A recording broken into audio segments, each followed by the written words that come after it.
Sup guys, I said I would be talking about Shining Force Feather, so that's what I'm doing right here, I guess. I did really want to talk about it because it did a lot of things right, and it deserves some credit for it.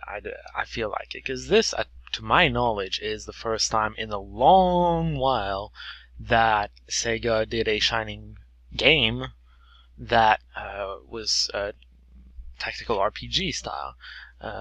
There were the first three Shining Forces, and then, to my knowledge, it just derived to other things, other styles. I've got Shining Force Neo, Shining Tears as well here. They're not tactical RPGs. They can be fun, each of their own, but they're not tactical RPGs. And this is, to my knowledge, the first time they go back to tactical RPGs, and they did it pretty well, I'd say. They did some things differently, though. A lot of things differently. The movement is very different and fun. You got a certain amount of movement, and then you just have this giant circle where you can move around. That's great. It could be better if my main issue with it is you go your 12 movement there, and then you can just go around a block. You literally have to block the entire circle of the enemy movement if you're going to actually effectively block that person from moving. Sometimes it actually works, especially when you have very little movement, but anyone who has a lot of movement is just going to go around very easily. Kitty can just go around whenever she wants, however she wants. It needs to have a mechanic where when you're trying to go around something, you have this line, which is your movement. When it hits an obstacle, this is the new point around which it revolves, so it just makes the same thing as it makes an effective block, even though it's not necessarily a solid wall the entire way of the circle that you can move through. That's something I'd like them to do. Then again, to my knowledge, what I heard at least is that they packed the game cartridge, rather full of data. They could not fit anything else in, so maybe that's why they didn't do it. Maybe they need to move on a bigger console for it to work properly. I'd like them to do that if that's actually necessary. It's not the only thing they changed. In combat, you don't have to worry about experience ever. You're given the entire arsenal of tools that are going to make it so your guys are going to keep up no matter what. Even the guys that don't participate in combat are going to get some experience, and then you can farm experience. You are given a training room where you can just farm experience and money. So neither of those are necessarily a problem as long as you don't mind grinding. That's the thing. You're never going to have a problem using anyone you want to, because of they're going to keep up in levels, and because you can adapt their stats. Anyone can do anything. That's also a great thing. It's very flexible. It can allow you to do whatever you want. You may need to grind a little if you do it wrong, but you're given all the tools you need to do whatever you want. That's great. I think that's fantastic. Another thing that's great is the AI. Well, AI, it's great. It's got its issues. What's great about it, I thought, was mostly the bosses. You have a lot of bosses in the story mode, and they act differently than most tactical RPG bosses do. You know, most bosses. Think of Final Fantasy. The boss is at the end. You need to go through the entire map to get to him. That's classic. That's everything. It's all the goddamn tactical RPGs.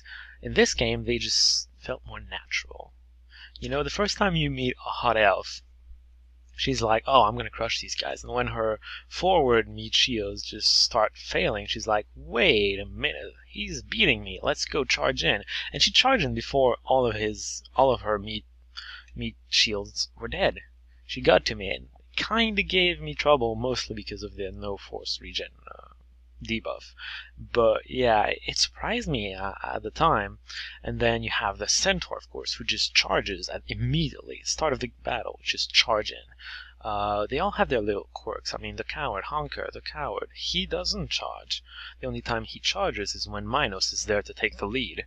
The AI felt more natural that way. I like that.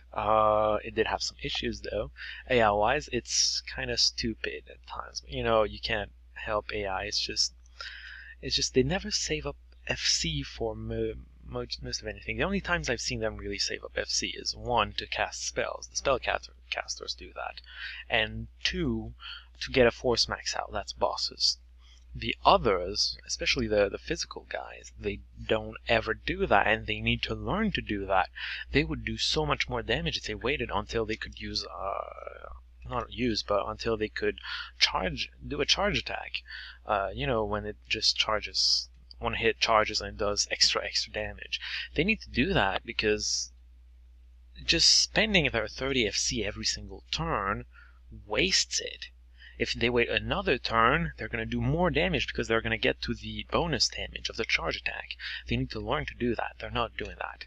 Also, they're kind of stupid in that later on they learn to do unions, which you'd think, oh my god, they're more dangerous now. They're actually hindering themselves, because the boss, after you engage them, the boss goes, okay, I'm going to charge up a force max and I'm going to destroy them with my force max. He'd love to, but his union goons keep unioning with him. There's no thought about that. It's just every unit uses its AI, has its own AI, and this one decides, well, I need to union, so I'm going to union with that guy who has FC, who does a lot of damage, which is the boss. So his goons stop him from getting the FC he needs to use his force max. That's stupid. Stupid. But that's just a thing that happens. So that's it for the AI. And just in general, I love it. Also, the whole design behind the game. You have the story mode, you have a lot of, well, it's the story, you have bosses, and it's kind of fun. And then you have the break battles, which is less straightforward. It's just a whole bunch of, hey, let's imagine all the different kinds of battles we could do. It's completely silly, and none of them kind of fit in a story. Although there was the subplot of the Goblin Tank, but that's something else. They kind of have just this, okay, let's be imaginative, let's be creative with how we do battles. So they invented a whole bunch of silly, interesting battles to just have out. Goblin Tank is super fantastic. It could have even fitted in the story somehow, if they really wanted it to. And then there's the more silly stuff, the race to get the most chests, protecting the chest, that was annoying, actually, that one. Stuff like that. It's just, they decided to be a little creative with their maps, and that was fun to explore as well. And then there was training. Of course, that's kind of boring, unless you're 20, 30 levels behind, then it can kind of get interesting. Not necessarily in a good way, but it can get interesting. And then the final training you've seen, that's a reference. I still don't know to what game it is, but it's interesting. That was a heck of a battle. And I forgot to save state after that. I'm kind of sad. I don't want to redo that battle. So I've been talking at 10 minutes. Wow, I had 10 minutes worth of stuff to be talking about, because I'm kind of done. I've already talked about how character design is really well done. I think I did anyways. Did I go into details? I don't need to. They're all pretty self-explanatory. Something that's really funny is the mages have the the secret hidden superpowers that everyone has. The mages have the hidden powers that are triggered on attack. The Quick Band has a chance to drain speed, movement, out of an enemy on attack based on level differential. And Envy drains life with her attack. The only two guys who can really claim to have a special power with their attack is Minos and Kitty, but that's just extra damage if blah.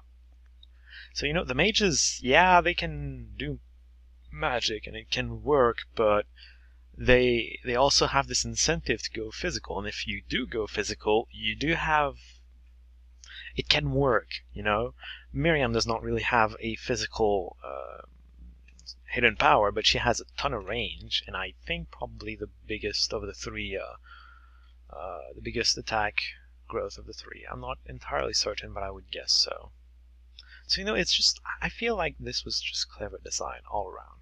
It had some issues, AI, I'd like the movement to be better, but I like the whole thing. And I'd like them to just do something more with it. just keep on going like that, because that was really fun. It got repetitive towards the end. They need to just, I don't know, think about it a little more. Maybe create a hard mode where the only viable way to do damage is through unions or connects. Because right now the incentive to use those is not you're gonna do more damage. Well, you're kind of gonna do more damage, but that's not the point necessarily. The point mostly is, well, if you don't do this, you're gonna start lagging behind in experience, because you can win very easily without using any unions, any connects, anything. What you do lack when you don't use those is experience. It's gonna force you to grind at some point, I'd imagine. It would be fun if they had a hard mode where this was the only viable way of doing damage. So you'd have to just get everything to click together. That would be fun. So that's all I had to say. I was thinking maybe tell you what made level 99 so fun. Give you a real like story of what was happening. Do you like? Well, okay. If you want to hear it, cool, I'm gonna say it. And if not, well, you can close the video. See you all next time. But yeah, the battle was it was one of those where they're in the four corners, and you're in the middle. There was also a necromancer like directly up top for some reason.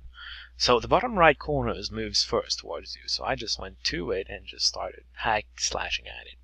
But then the top left corner started coming as well. They were two of the pretty much same groups, mostly robots, laser robots, and it's kind of weird.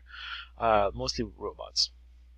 So they start moving, so I'm like, well, I'm not even done with bottom right. I'm not doing enough damage to be done that fast. I'm not done. I think I was like halfway done, maybe? No, less than that. Less than that. So I was like, well, that's a problem. I decided to send Envy and Smiley up there.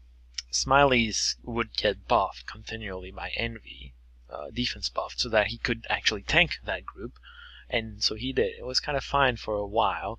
I managed to mostly kill the bottom right troops. When they were almost dead, I sent Minos up to help, and Kitty was to clean up, but then the robot started running, and I did not want to be...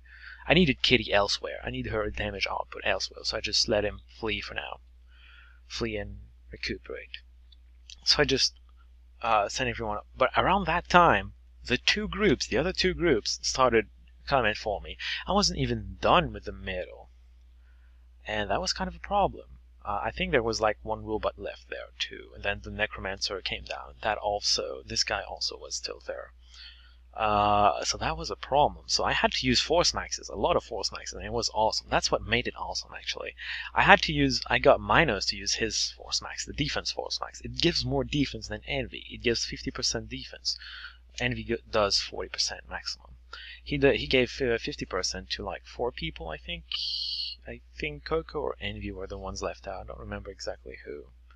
Some people got left out. Anyways, he did the force max buff, and then I sent Smileys and Kitty to 2 different corners to force max those groups. Those were mostly water. 3 waters, 1 of something else. Those were mostly water. Smileys did extra damage. Kitty is actually a physical area of effect. Her force max is physical. It does not. It isn't affected by elements. It established it for real. I kind of noticed that before, but I never really paid attention to it. Anyways, they both went to different directions. Minos followed Smiley's mainly because the top right group was the closest, and he doesn't have much movement. And Kitty went alone against an entire group. She can't tank for a squad, but she had the defense bonus, and she managed to live. She hit the force max, and then she was like attacking and then running. They'd catch up, attacking, running. She killed like 2 people, 2 others were almost dead, but she was almost dead. She got critical. Same on the other side. Minos was getting rather low. I think Smiley's got hit a little as well. Then remember, there were 2 robots. This guy came back, bottom right came back, the robot came back, and the necromancer. They were hitting. I think one of the robots even hit Envy, which was getting to be a problem. And everyone got back together to the center, and Envy used her aura, her force max, just got there just in time, and just healed everyone. Kitty was saved. The other 2 meat shields were saved. She was saved. And then the 2 top right and bottom left corners that came in together were finished off rather soon after that because they got both hit by Force Max. They did not have that much left in the tank. So I managed to finish them off, and then the battle was in control. But it was fun because I had to use all those Force Maxes together. I had to use that power. I needed the defense boost from Minos to have my strikes survive long enough, and then I needed to get everything back together for the big heal, to heal everything back at once, because the aura alone would not have been enough, I don't think. It might have, but I don't think it would have. I don't really know. Anyways, that's it for the story. That's it for story time. I'm not going to do that again. I'm kind of done playing with that game right now, because I am going to be starting a new project, which I'm going to be recording like soon, shortly after this. I'm intending to. I do have another thing to be recording though, which should be Sunday's episode first. It's not going to be nostalgia gaming. No, something a little different. But you'll see tomorrow, actually. This should be coming out Saturday, so yeah, tomorrow you're going to be seeing what exactly I'll be doing for Sunday. See you all there.